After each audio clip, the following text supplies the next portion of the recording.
I'm Tom Baker, this is Chasing Cars, and this rather futuristic looking van over my shoulder is the Hyundai Staria.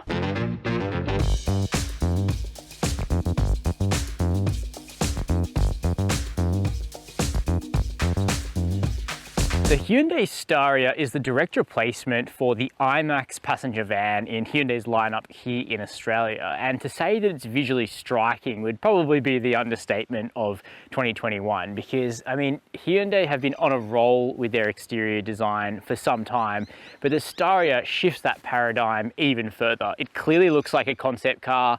To me, it looks like something out of Blade Runner or, you know, a movie like that representing some view of the future.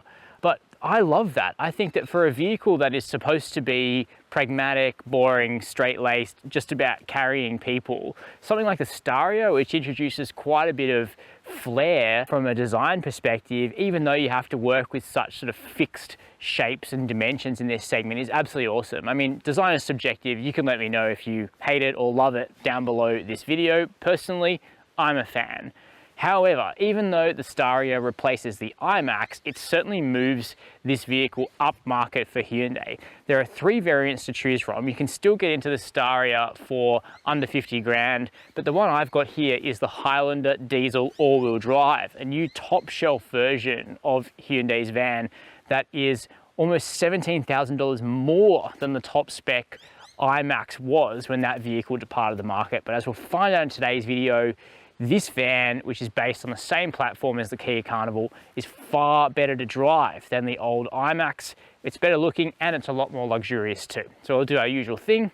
We'll jump inside, check out the interior, all 3 rows of this van, and then we'll head out onto the road to see what it's like to drive. But before we get started, make sure to hit subscribe down below. After the immersive sort of design that we see outside the Staria, you might think that you jump up here into the cab and just find a very van-like van. Thankfully, Hyundai haven't disappointed in that capacity. The Staria is just as cool inside as outside, really. It has this massive sweeping dashboard. You sit so far back from the front of this thing, but right up here in this kind of SUV-like driving position, feels like a command center. But if it was a command center, I think you'd probably say that your screens are a little bit far out of reach. What we have here is 2 10.25-inch displays. We've got a touchscreen here in the center that you see is a bit of a reach from my driving position. And then we have Hyundai's digital instrument cluster on the Highlander variant only, and that sits up here in your line of sight. It kind of reminds me of like the Peugeot positioning of their screens, but that works really well. And it is very bright, very crisp. It doesn't have a cowl, but it doesn't need one because it's just like psh, brighter than the sun. But it also has the blind spot view cameras that we've been very complimentary about on Hyundai, Kia and Genesis products in the past. So that works very, very well. Now over here, we've got navigation, digital radio, but only wired Apple CarPlay and Android Auto, because like other Hyundai products, if it's got factory nav, it don't got wireless Android Auto and Apple CarPlay, but that's just something we'll have to deal with. And the sound system is okay, you know, it's nothing too special, but it's fine. But what's actually built into this screen are a bunch of helpful / creepy features, including a passenger view camera, which shows you a live feed from this thing up here on the roof of what's happening in the back, which is like, I don't know, it's a bit like paranormal activity or something. I just find it really weird, really creepy, but you know, for parents wanting to check on their sleeping baby or something, it probably makes a lot more sense. What else have we got? We've got a huge console here in the center, sliding bin, big cup holders, goes really, really deep. The packaging on the car is amazing in that there's no real intrusion down here from mechanical bits and bobs. Lots of other storage, wireless charging here, bins down here on the sort of pretty much flat floor between the seats, bottle holders in the doors, heaps of places to put stuff in the Staria. Now the seats in the Highlander are pretty comfortable. They've got a bit more adjustment than you usually get on a top spec Hyundai. We've got 4-way lumbar, for example, just a small thing, but on a long drive, that really helps. The squab's nice and long, supports your legs, and this one's outfitted in, I think it's moonlight blue outside, and this interior is like a cream leather. Definitely a nice contrast though. You know, for going to soccer or something like that, it's probably going to be better to go for the black leather, but if you have a very clean large family, then the cream leather may be your bag. So that's up front. Pretty cool, pretty comfortable. Let's check out the second and third rows. Now, on this particular Staria, we've got dual electric sliding doors, which is definitely helpful. And it opens up to reveal the second row, which is a 3-seater. We also have another 3 seats in the back, and the bench is pretty much the same in the second and third row, so you're not really shortchanged if you get tossed into the way back. But getting there is a little bit less convenient than on some of Hyundai's own SUVs, because this smaller, lighter single seat on this 60/40 row in the middle is on the non-curb side. So that's something that hasn't been converted properly for markets like Australia. But still, you can easily step through this gap, definitely a bigger gap than the Palisade, for example. Now, stepping up, really, really easy into the second row. And then we just have a nice button right here to close that sliding door. That happens fairly promptly. And then we can see with the seat adjusted, for me, my driving position here, I've got a good amount of space. Headroom, no worries. Legroom's good, toe room's really good. And you know, it's a genuine 3-person bench because the floor of the Staria is properly flat. So even if you're in the middle, it's totally fine. In terms of other features, we've got USB chargers here on the console. We've got push to release cup holders as well. Device holders here in the back of the seat, hooks on the back of the seats too, grab handles, plus air conditioning vents, the creepy camera, and controls here for the fans and for temperature. Again, something that we would usually expect to see on the left, but it's just over here on the right. Korea is, at the end of the day, a left-hand drive market. Not all vehicles are converted properly for right-hand drive markets like Australia, but I think you can probably live with it. Let's have a quick look at the third row, but here in the second row, very, very comfortable indeed. As I alluded to before, if you are stuck here in the third row of the Hyundai Staria, you no longer have to feel like the least favorite child of the family, because it actually is absolutely fine back here. I think the second row is marginally more comfortable, but there's not much in it. It would really come down to squab length and angle. It's still far better than virtually any 3-row SUV, however, in the back. Now, technically, yes, there are 3 seats across here. It's a little bit narrower than the second row, so perhaps that would get a little bit friendly, but you still get a bunch of amenities, cup holders, USB. Like the second row, we do have sun blinds here in the back. We've got air vents, airbag up here in the pillar, so the safety factor is taken care of as well. So for families that genuinely do need to fill 8 seats on the reg, then the Staria is more than spacious enough. Here around the back of the Staria, it's really just as striking as the front in a different way. Obviously, when you've got a van, you kind of need this massive slab at the rear, but Hyundai have still found a couple of ways to make it cool, which is great. And the first is with this like pixel-esque detailing in the tail lights and the indicators. Very, very reminiscent of the new Ioniq 5 electric vehicle that Hyundai are soon to release in Australia. And it does make you think, should they do an electric version of the Staria? They probably should. That would make a lot of sense for like hotel fleets and stuff like that, who will already be attracted to the new Staria Highlander that we're taking a look at today. Now, if you want to see a large tailgate, you got to get out of the way because it feels like it's just going to scoop you up. 2 absolutely massive struts for this tailgate. You can see it's more than tall enough for me to get under it, and nice and easy to load because the load height is very, very low. There's no step at all on that floor there, and at a minimum the Staria offers 831 litres of space with all 8 seats in play. So as a transport vehicle, something to go away on large family holidays, or again fleet use like airport transfers and stuff, the Staria has more than enough space.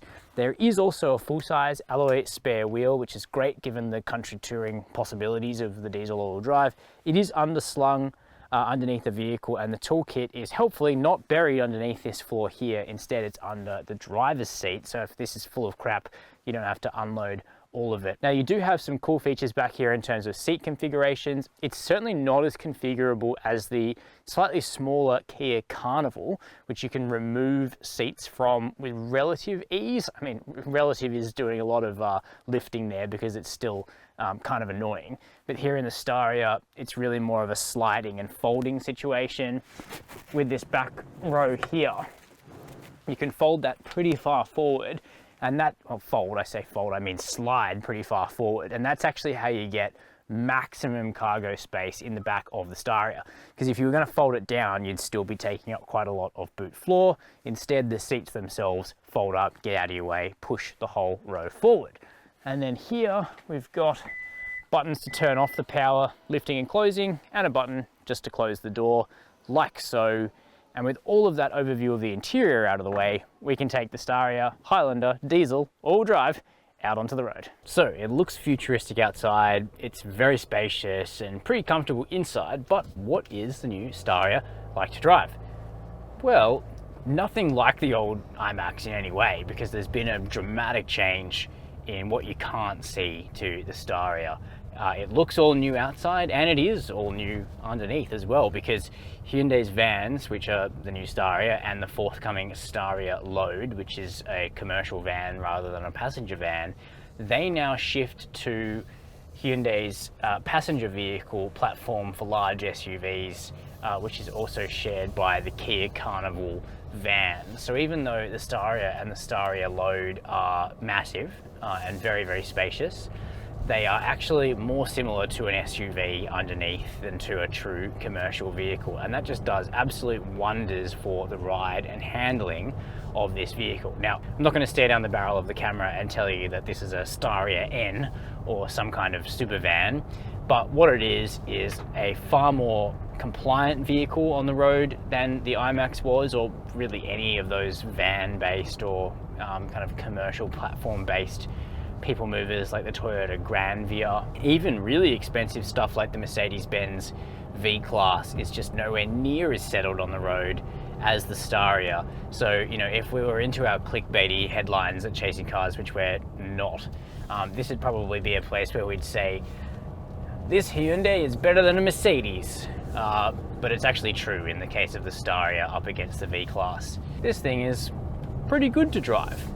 It's definitely not as comfortable as a Palisade, and I also think the Carnival is a little bit more settled again, but the Staria is bigger than them all, and for big families, for fleet operators, big groups, congregations, what have you, the size is what's going to matter. But let's come back to ride and handling in a moment. First of all, let's talk about the engines, because like a lot of Hyundai's big vehicles, you can either choose a naturally aspirated petrol V6 with front-wheel drive, or a 2.2 litre turbo diesel 4-cylinder with all-wheel drive. And we've got the diesel all-wheel drive here, and that's quite a big deal because it adds an all-wheel drive option for a start, which is going to be very useful to some operators. Some people will prefer the petrol V6. It is cheaper, there's definitely that, but the diesel just has that effortless muscularity that you want for a car that's designed to transport a lot of people and their stuff. Now, even on laden, it's not,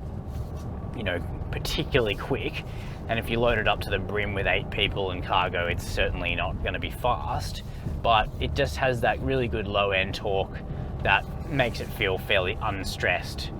Now, you can probably hear the engine a little bit. It doesn't have as much noise insulation between the engine and the cabin as some other vehicles that use this powertrain, but it's also not too intrusive, and the 8-speed automatic that it transmits torque to the all-wheel drive system through is slushy and understated most of the time. It really just gets a little caught out here and there at low speed, where it sort of flicks between ratios and works out what's actually going to move the size and mass of this van. But here in the driver's seat, you have an absolutely fabulous view forward out of the Staria. Massive windscreen, huge windows, big mirrors, so visibility just isn't as bad as you might expect.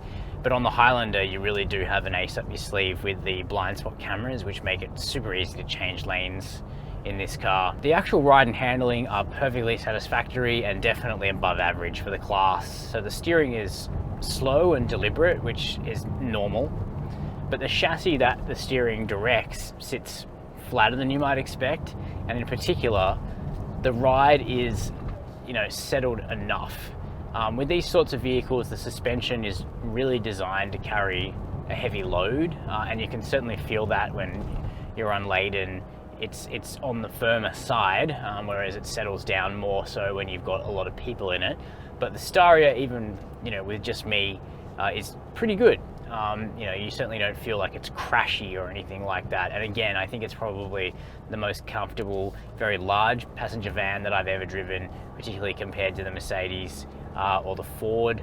But you know, something like a Santa Fe or a Palisade is definitely on a different level in terms of overall ride comfort. So that still is kind of a bit of a gulf between those SUVs and the Staria. There are definitely compromises engineered into the Staria to support the extra carrying capacity. But you know, it gets the job done, and it gets the job done in more comfort than you would expect, which is kind of the whole point.